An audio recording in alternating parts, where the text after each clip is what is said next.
Vladika Nikolai for blessing me to give this presentation, and to Nadia Mokova for suggesting it. Again, I appreciate your patience here. So I recently went on a pilgrimage to Alaska. I left in mid-June. I was there for about 3 weeks through July.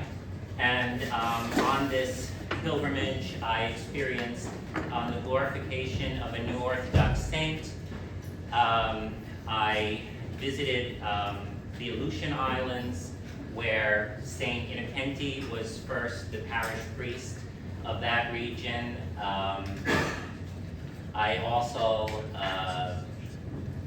walked the path of St. Herman and visited a lot of very obscure and remote parts of the United States. So again, just to take a look at Alaska, America's northernmost state, and purchased from Russia in 1867. The largest city here is Anchorage, and my trip took me out to Bethel. St. Olga was glorified in her village of Kwethluk, which is a small village outside Bethel. Again, I visited Kodiak, which was the first capital of Russian America, and out to Spruce Island, which is a little island off of the coast, out to Unalaska, which is along the Aleutian Islands chain. And then I also visited on a whim the Pribilov Islands, St. George and St. Paul. So I was asked to give just a brief account of the life of St. Olga. So St. Olga was born into a Yupik family. So again, a map just to show you some of the tribal groups that we are going to be discussing. So the Aleutian Island chain, the native people are called Unangak. Their language is Unangan. Here, where Kodiak is located, the Alutiiq Sugpiaq people. And Anchorage is part of this sort of large area of Pinks and Reds, the Athabascans, and in particular the Dena'ina tribe of Athabascans, right here where Anchorage is located. And again, the Yupik region, which is southwestern Alaska. St. Olga came from this area here. So the word Yupik in the Yupik language means real person, but it's not sort of a ethnic or racial reference, a special connection to the blood. No, it's based on the Yupik values. And the primary value of the Yupik people is sacrifice for others. So when St. Innocenti was introducing the Orthodox faith to the Yupik people, they found that Christ was the perfect Yupik. He was the perfect example of a real person. And St. Olga grew up in an Orthodox family that was deeply infused with those Yupik values and also the faith of the Orthodox Church. So she was born in 1916. She married a man in her village who was not particularly religious, but through her influence, he became a priest. That is why people know her as Matushka Olga. She had 13 children, and she was a vital part of the community and spent time not only taking care of her own children, but also children in the wider Yupik community. She sewed clothing and traditional moccasins for her children and for other needy children. She was also a midwife and helped women in childbirth. She was also known as sort of a unofficial counselor to women who had suffered from abuse. So in this context, there are a lot of parallels between St. Olga and her Russian predecessor, St. Juliana of Lazarevo, Juliana Lazarevskaya, who, like St. Olga, was not an empress. She was not a monastic. She did not die a martyr's death, but yet she conveyed holiness in the daily life, the work of being a wife and mother and serving the wider community. So St. Olga, as a humble woman and a humble mother and wife, died in the 1970s. Almost immediately, the local community believed her to be a saint. Since she has died, there have been many miraculous healings attributed to her, and also many visions that people have had, not only in the UPIC community, but around the world. There is a quite famous case of a woman from New York who was not Orthodox at the time, and was having issues, having gone through abuse, and experienced these visions, and it just happened her psychiatrist was Orthodox, and they did research and ultimately found this person, St. Olga, was the person visiting her. And again, the woman in New York had never been to Alaska and was not even Orthodox. And in that vision, the patient was looking out over the expanse of the tundra with St. Olga. That's how they kind of narrowed down Alaska. And they were looking at the northern lights. And St. Olga said, God can create great beauty from complete desolation. And so it took 40 years, over 40 years, but finally the Synod of the Orthodox Church of America determined to glorify St. Olga as a saint. So the Diocese of Alaska, after the Russian Revolution, came under the jurisdiction of the Orthodox Church of America, the OCA. However, the Diocese of Alaska remains on the old calendar, and the liturgical languages are English, Slavonic, and the native languages. So that's a little background on St. Olga. The Diocese of Alaska organized the pilgrimage for the glorification. I then continued on my pilgrimage by myself. So the following photos and videos are all mine. I'm not the best videographer or photographer, but I wanted to give you kind of an authentic look into my experience. So departing from Anchorage to Bethel. Bethel is the region where St. Olga is from. It's lowlands, it's the Kuskokwim River Delta. There are countless lakes and rivers and tributaries. It's kind of swampy in the summer, and then it's tundra in the winter. And from there, the diocese arranged for pickup trucks to bring us down to the river in Bethel, and then we took boats up the river, and you can kind of see here this winding river and a tributary to Queethlook. It was about a 45-minute boat ride. There are no commercial boats or ferries, so this was all organized by the local community. Arriving in Queethlook, these are the boats we took. There were about 200 pilgrims from the outside, pilgrims from all over the world, including lay people, monastics, and clergy. And so we arrived in Queethlook. We walked to the school. Everyone slept in the school that was arranged by the diocese.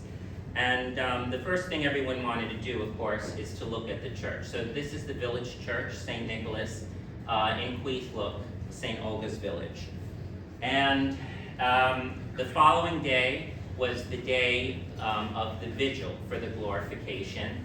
And around 3 p.m., we went down to the river to greet the bishops. The bishops stayed in Bethel and came up the river. And here we are waiting for the bishops to arrive.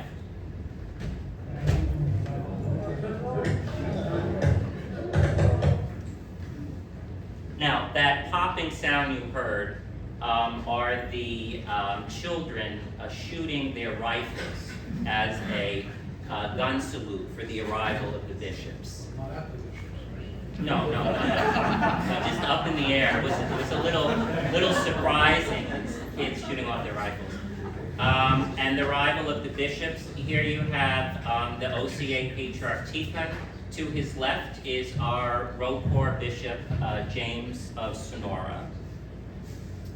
So the tradition when we have the glorification of a new saint is to have the last panikhida, the last memorial, when we pray for the person, before the glorification when we pray to her. So her relics had been uncovered last year and put in a reliquary, and it was brought back to her grave for the last panikhida. So a lot of people have asked me about the singing in the Alaskan tradition. Alaska primarily uses the East Siberian style of chant, which was brought by Saint Innocenty, who was from Irkutsk. And here you will hear the first two exclamations in Yupik with the responses, and then the third is Slavonic.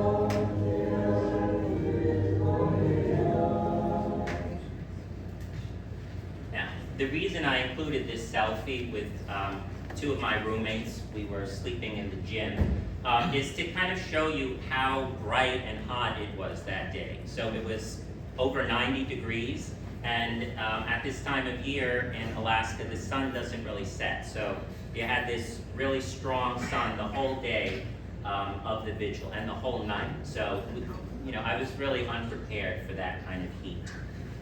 The procession to the church, the relics. Hot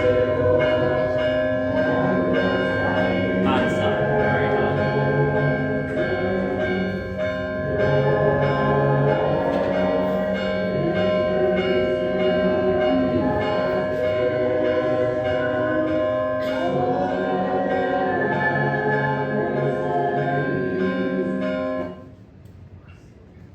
Now, inside the church, if you want to hear just a clip of the deacons' litanies in Yupik.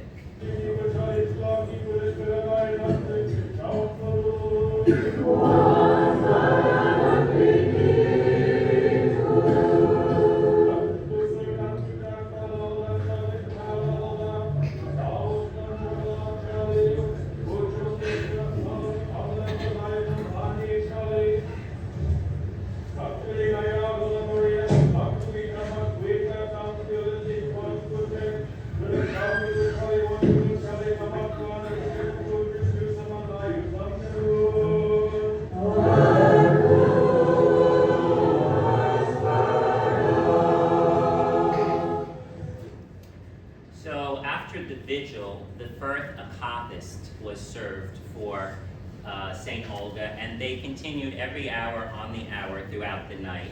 I went to the midnight one, and this is one of the priests with his matushka. People, we got used as pilgrims to walking back and forth the school to the church, but a lot of people in the village use these four-wheelers in the summer and snowmobiles. They use these in the summer, snowmobiles in the winter. And again, this is, maybe 1 o'clock at night, so the sun, they call it setting at midnight, but it doesn't really get dark. The village at night, and as I said, we got used to walking back and forth, but the one night I hopped on one of the four-wheelers that the children were driving around. The children are up all hours of the night in the village because it's bright.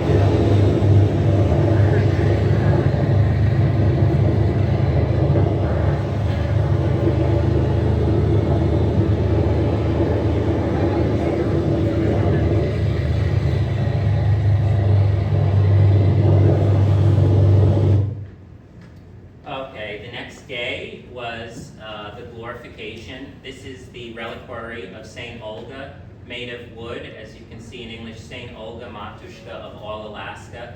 And then in Yupik, Tankilria Arsamkuk. So Tankilria is the word for saint, and it literally means one who is bathed in light. So that's the literal meaning of a saint in Yupik.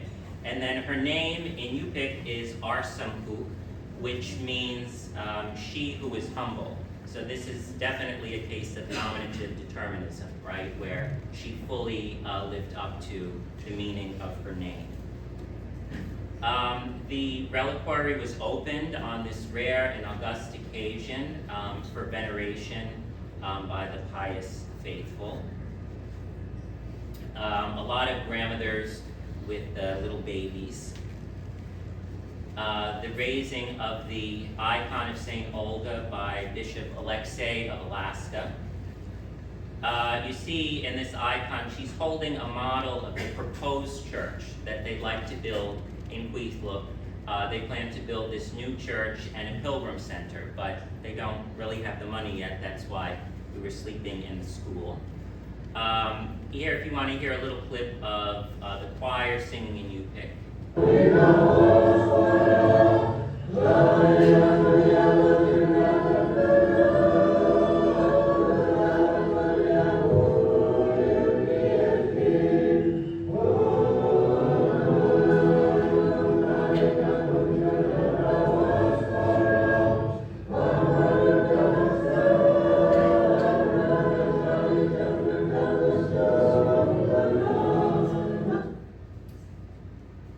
The assemblage of the bishops at the end, 8 bishops in total. That is the most that the village of Kwethluk has ever had visit. Once again, the OCA Metropolitan Tikhon, and to his left is our Ropor Bishop James of Sonora. Underneath the stairs of the church, the dogs roam freely in the village. And the diocese was a little ambiguous as to whether, meals would be prepared for us. Some people brought food, but the community really pulled together to serve us food. So, for instance, this man had an open house. He opened up his house to pilgrims for one of the meals. And the final feast after the glorification was held in the school. And there are these lovely murals on the school wall. Once again, the children learning how to shoot their rifles. And this mural depicts the elders around a handmade traditional piece of clothing. And in the background you see is an icon of St. Olga. So the image of St. Olga is always present in the school in Kwethluk. So again, the food, we had dried fish, aged fish, smoked fish, fish jerky, and a few other kind of exotic things. This was a stew made with seal and beaver. Yeah. And these for desserts, these are conventional cakes. And then these 2 colorful mounds are akutak, which is Alaskan ice cream. They're made with wild forage berries. The orange one is salmonberry. And they're mixed with seal blubber. And in the modern era, it's sometimes mixed with Crisco. And then this is a specialty of the Yupik people. It's called mouse food. So these are the roots of tundra plants that are gathered by rodents. And people will go in and take them from the rodent dens, but it's always the tradition to leave half of it for the rodents. And it's also mixed with whale blubber or Crisco and served as a dessert. I was fortunate enough to meet one of Olga's daughters here, who is also a Matushka herself. So moving on, once again from Bethel back to Anchorage, and the celebration for the glorification continued. This is the cathedral in Anchorage. As I walk closer to the choir, you'll hear the newly written troparion for St. Olga in English.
cathedral, the OCA Metropolitan Deacon brought out a small reliquary containing a very small relic of St. Olga. It was very much the wish of the people of Queethlope that her relics remain in the village, but they agreed to give this small relic to the Anchorage Cathedral. So if you visit Alaska and you can't get to Queethlope, you can venerate this small relic in Anchorage.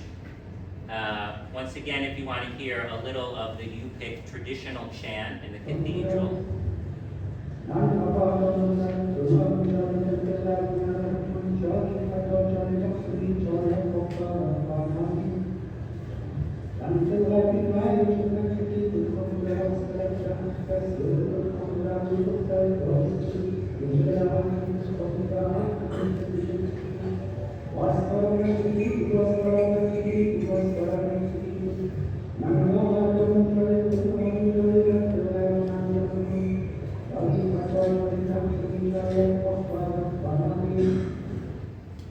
So